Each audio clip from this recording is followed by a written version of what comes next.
Students, आज हम अपने इसी इरिगेशन को आगे बढ़ाते हैं और आज हम आपसे डिस्कस करेंगे water requirement of crop. Water requirement of crop यानी कि फसलों की जल मांग पौधों की जड़ों के भार को छोड़ते हुए इकाई भार शुष्क पदार्थ पैदा करने के लिए जितने इकाई भार पानी की आवश्यकता होती है उसे हम फसल की जल मांग कहते हैं। कि after leaving the weight of the root of the plant to get 1 unit of dry matter, whatever unit of water is used or required is known as water requirement of crop. पौधों के जड़ों की भार को छोड़ते हुए यानी कि उसको हटा दें, जड़ों को आप हटा दें तो बाकी पौधों को अगर हम सुखाएं तो 1 यूनिट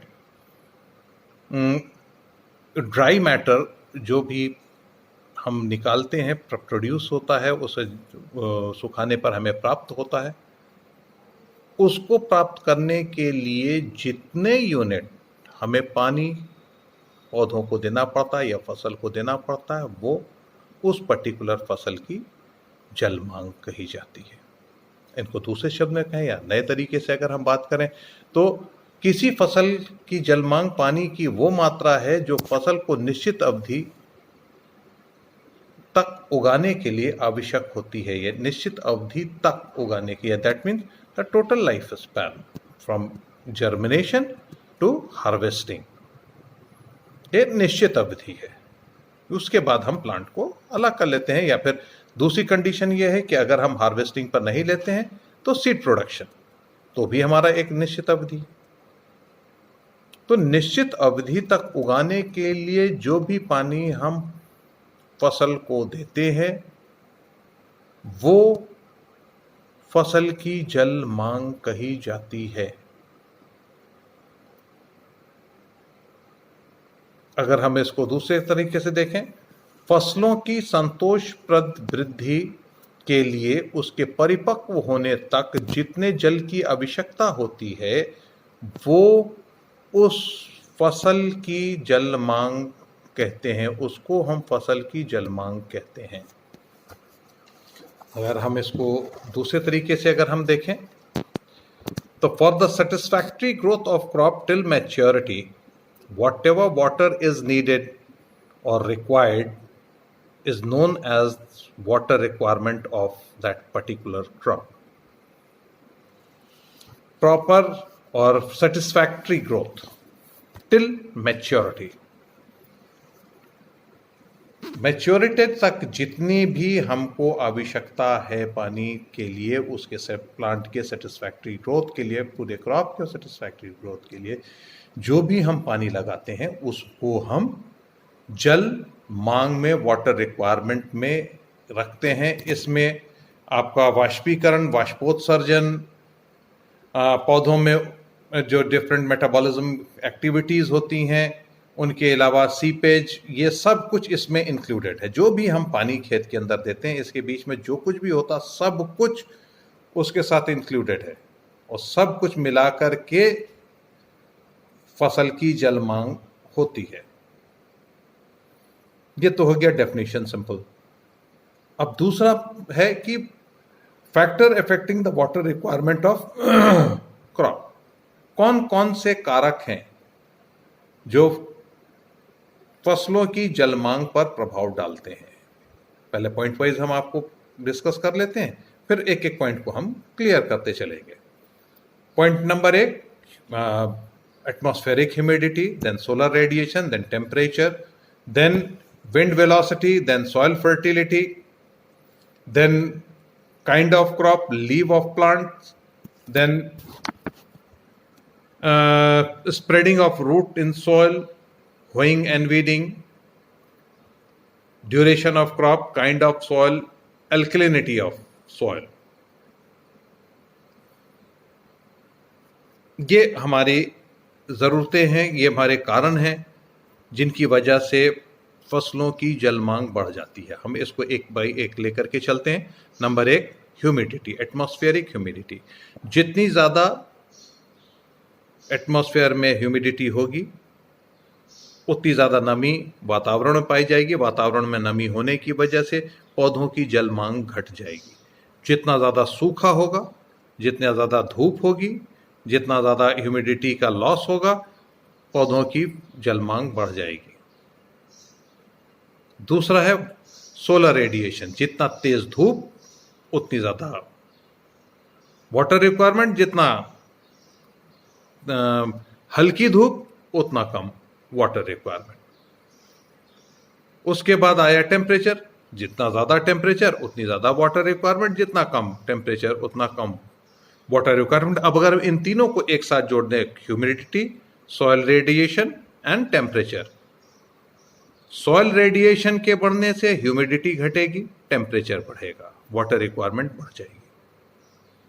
सॉइल रेडिएशन के बढ़ने से ह्यूमिडिटी घटेगी, टेम्परेचर बढ़ जाएगा, वाटर रिक्वायरमेंट बढ़ जाएगी। और सन रेडिएशन के कम होने से ह्यूमिडिटी बढ़ जाएगी, टेम्परेचर कम हो जाएगा और वाटर रिक्वायरमेंट घट जाएगी। ये तीनों एक दूसरे से रिलेट करते हैं। सब कुछ जो है सॉइल रेडिएशन के ऊपर डिपेंड करता है। सॉइल रेडिएशन बढ़ेगा तो दोनों चीज़ें, एक चीज़ घटेगी, एक चीज़ बढ़ जाएगी। फिर उसके बाद विंड वेलोसिटी। जितनी तेज हवा चलेगी उतना ज़्यादा वाष्पीकरण होगा, उतनी ही ज़्यादा आपका पानी सॉइल सरफेस पर से, प्लांट सरफेस पर से उठा लिया जाएगा, इवेपोरेशन बढ़ जाएगा।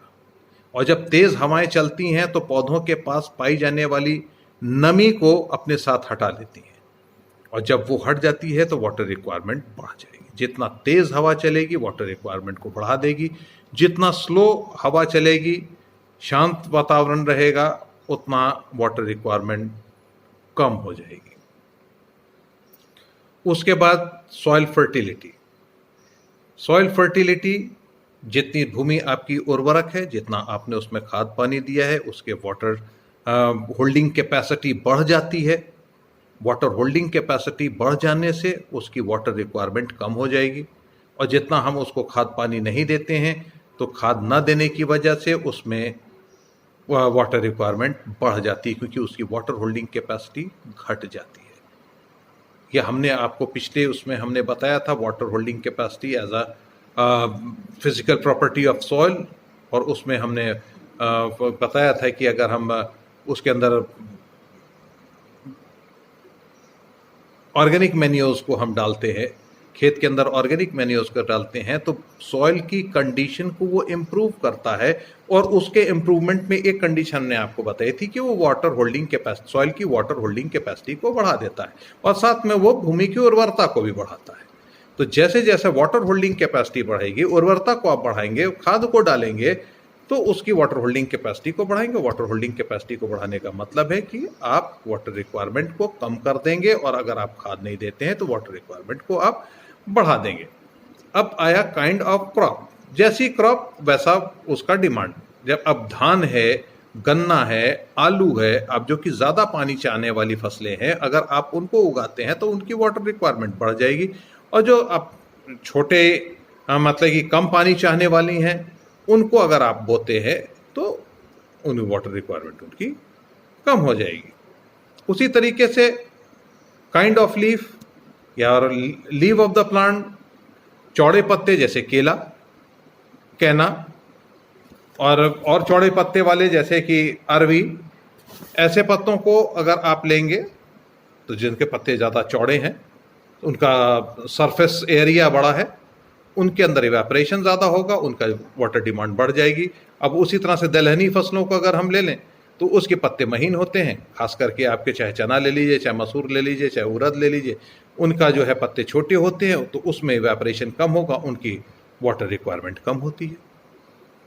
फिर अगर हम बात करें spreading of root in the soil. तो जो रूट सरफेस एरिया, जैसे कि एडवेंचरस रूट है और आपका टैप रूट है। एडवेंचरस रूट जो होती हैं वो शैलो रूट्स होती हैं। शैलो रूट होने का मतलब कि उनको पानी की लगातार आवश्यकता पड़ती है, तो उसमें वो वाटर डिमांड को बढ़ा देती हैं। और जो टैप रूट होती है, जो ज़्यादा गहराई तक जाती हैं, उन पर जो है कम वाटर रिक्वायरमेंट की आवश्यकता होती है। और अगर हम होइंग एंड वीडिंग की बात करें, तो अगर हम मल्च क्रिएट करते हैं, वीडिंग एंड होइंग के थ्रू हम एक मल्च को अगर हम बना देते हैं, एक परत क्रिएट करते हैं, तो हम वाटर रिक्वायरमेंट को घटा ले जाएंगे, नहीं तो वाटर रिक्वायरमेंट हमारा उस पर्टिकुलर सॉइल के ऊपर बढ़ जाएगा। फिर ड्यूरेशन ऑफ क्रॉप, यानी कि फसल जितनी देर में पकेगी वाटर रिक्वायरमेंट उसका उतना बढ़ जाएगा, जितनी जल्दी पकेगी वाटर रिक्वायरमेंट उसका कम हो जाएगा। काइंड ऑफ सॉइल, सीधी सी बात है कि अगर आपकी सॉइल बलुई है, सैंडी सॉइल है, तो उसमें वाटर रिक्वायरमेंट बढ़ जाएगी, और दोमट है तो उसमें वाटर रिक्वायरमेंट घट जाएगी। और अगर आपकी क्ले सॉइल है तो उसके अंदर स्टेगनेंट वाटर होने की क्षमता ज़्यादा होने की वजह से उसकी वाटर रिक्वायरमेंट और कम हो जाएगी। उसके बाद alkalinity of soil. Alkalinity of soil का मतलब ये होता है कि आप जो है कॉमन सॉइल, ऑर्डिनरी सॉइल और एल्कलीन सॉइल में अगर आप क्रॉप को बोते हैं, तो नॉर्मल सॉइल में सॉइल रिक्वायरमेंट, वाटर रिक्वायरमेंट कम होता है, और एल्कलीन सॉइल में वाटर रिक्वायरमेंट बढ़ जाता है, क्योंकि हमको उसके सॉल्ट्स का निष्छालन करना पड़ता है या उसको वहाँ से ड्रेन आउट करना पड़ता है, तो हमको पानी की ज़्यादा ज़रूरत पड़ती है।